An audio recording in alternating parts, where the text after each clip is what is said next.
Well, I was doing some thinking. I decided to try a few experiments this summer, and one of those experiments I'm going to do is with these buckets I got. So what I've decided to do, I got 4 in here in the white bucket, and I got 5 in this bucket here. So what I decided to do is I'm not going to prune these. I'm just going to let them go and water them like all the rest. But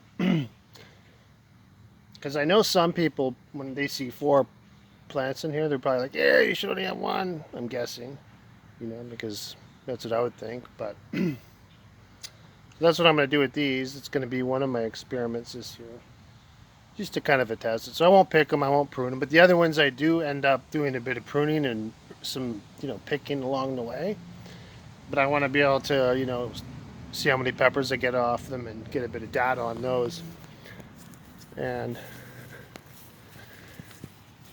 I do cram a little, and I know it, but I also take into consideration the size of the plants, or shorter growing season, if you start them a bit early and whatnot. So here's, of course, the shade garden. I got a bunch of wildflowers in there, and some of them, they're not going to survive this year, but they will come back. And I got the faba beans. I don't know if you can see them, probably not. I got a few little faba beans coming up. Some of them are really small, and the Swiss chard's really small, but this is going to be my micro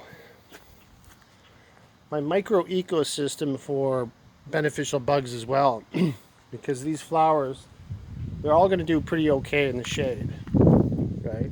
And they're perennials. I got milkweed. I planted 3. I should probably get a few more. I got into looking into that, beneficial insects a few years back, and it was just a few things like marigolds. So here's the other experiment I'm going to try this year. And I've never done it before.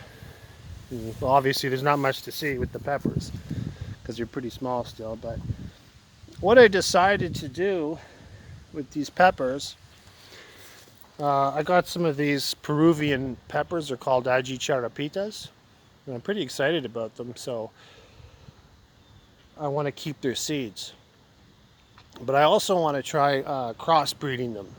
So what I decided to do, and I'm going to do a few more here and there, I think, but I put a banana pepper beside it, and I'm going to use that as a sacrificial plant.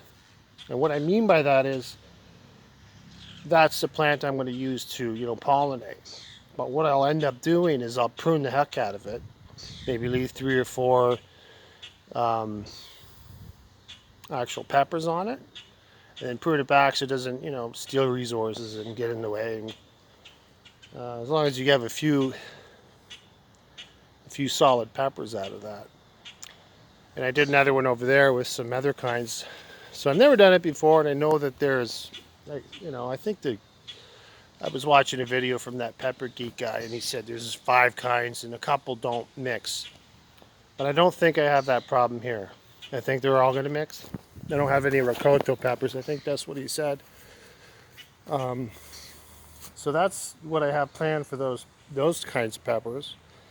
Because you could just plant it right here and then, put it on the table and carefully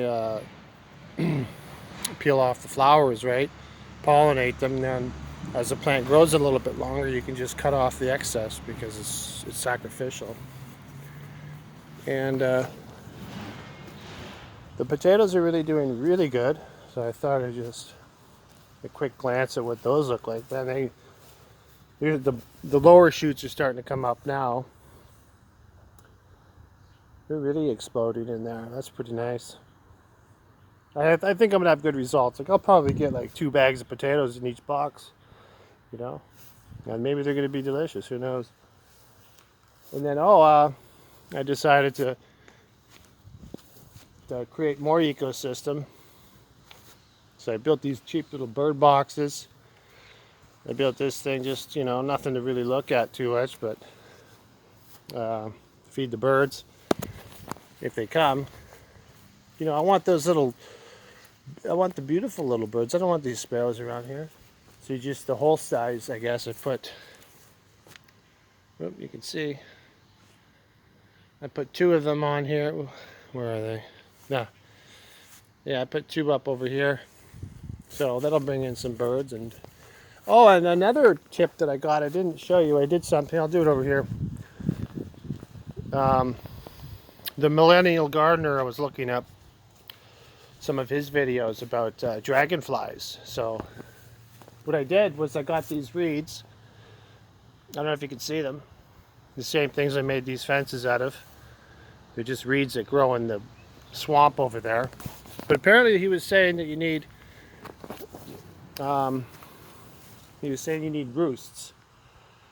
So I cut a whole bunch at the top, stuck them in my higher gardens, and hopefully the dragonflies come along, sit on top, and do their thing.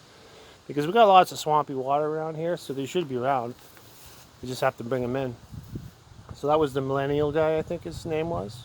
So that was an interesting tip. And I'll just give you a quick look at all these guys. They're doing all right. Things are just starting to kind of catch, you know. Some of these are like the ones I had in the inside. They're certainly small compared to some of them you buy at the store. That's the cost savings you get to enjoy, right? Okay, that's it for today. Nothing too much to see yet. Everything is still pretty small. Probably for another, 2 weeks, and then things are really going to take off. All right, have a nice day.